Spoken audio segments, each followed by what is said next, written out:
اب وہ جو اللہ کا ولی ہے نا، جو آپ کی نظر میں اللہ کا ولی ہے، اس کی عزت، اس کا احترام اور اس کی محبت اپنے دل میں رکھ۔ اس کا فائدہ یہ ہوگا آہستہ آہستہ آپ کو اللہ کے پیدا کیے ہوئے ہر مومن اور مسلمان سے محبت ہو جائے گی۔ اللہ تعالیٰ کے اولیاء سے یہ زمین کبھی خالی نہیں رہی۔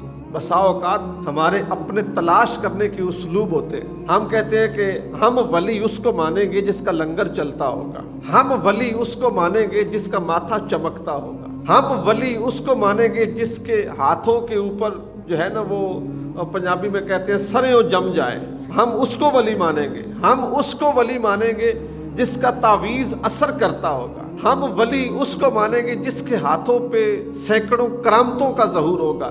یہ ہمارے ماننے کے معیار ہیں، اللہ تعالیٰ کا یہ معیار نہیں ہے۔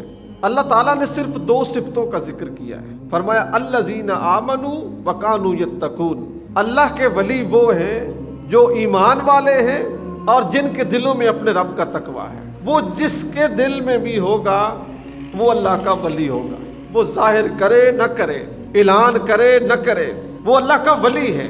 اور جس وقت اللہ کے اس ولی کے ساتھ کوئی دشمنی لگاتا ہے، اللہ تعالیٰ فرماتا ہے من عاد لی ولیًا، جس نے کسی میرے ولی کے ساتھ دشمنی کی میں اس کے ساتھ دشمنی کرتا ہوں، جو میرے ولی سے محبت کرتا ہے میں اس کے ساتھ محبت کرتا ہوں۔ اس حدیث مبارکہ میں ایک سبق یہ بھی ہے، ایک بڑا خوبصورت سا سبق پیش کرنا چاہتا ہوں، اس کو سینے سے لگا لیں، آپ کو بڑا ہی فائدہ دے گا۔ وہ سبق یہ ہے کہ آپ اپنے ذہن میں ہر مسلمان کو اللہ کا ولی سمجھیں، جس کا آپ کو پتہ ہے کہ اس نے کسی کا حق نہیں مارا، اس نے ظلم نہیں کیا، اچھا آدمی ہے، دھیما بولتا ہے، خوبصورت بات کرتا ہے، لوگوں میں صلح کرواتا ہے، شیطان نہیں ہے، شاطر نہیں ہے، چغل خور نہیں ہے، لوگوں میں دوریاں نہیں ڈالتا، لوگوں میں دراڑیں پیدا نہیں کرتا۔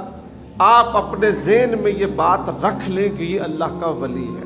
اب وہ جو اللہ کا ولی ہے نا، جو آپ کی نظر میں اللہ کا ولی ہے، اس کی عزت، اس کا احترام اور اس کی محبت اپنے دل میں رکھ۔ اس کا فائدہ یہ ہوگا آہستہ آہستہ آپ کو اللہ کے پیدا کیے ہوئے ہر مومن اور مسلمان سے محبت ہو جائے گی۔ آپ کے دل میں انسانوں سے نفرت نہیں رہے گی، محبت ہو جائے گی۔ میں ایک واقعہ عرض کیے دیتا ہوں۔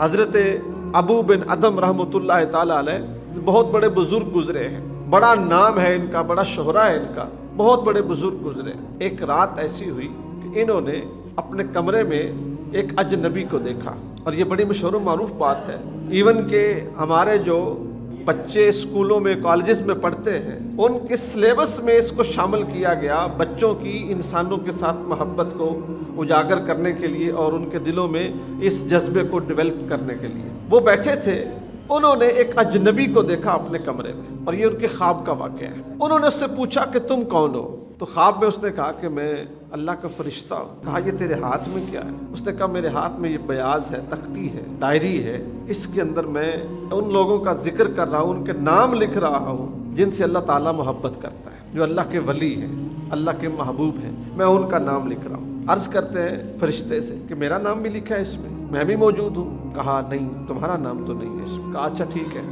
ایک ایسا کرو کام، میرا نام ان لوگوں کی لسٹ میں لکھ لو جو اللہ کے بندوں سے محبت کرتے ہیں، جو اللہ کے بندوں سے محبت کرتے ہیں۔ تو فرشتے نے لکھ لیا۔ پھر خواب آیا دوسرے دن یا تیسرے دن، پھر پوچھا مجھے یہ بتاؤ کن کے نام لکھ رہے ہو؟ تو اس نے کہا وہی ڈیوٹی کر رہا ہوں جو پہلے کرتا تھا، اللہ کے محبوب بندوں کے نام لکھ رہا ہوں۔ پوچھا کہ مجھے یہ بتا کہ کیا میرا نام شامل ہے؟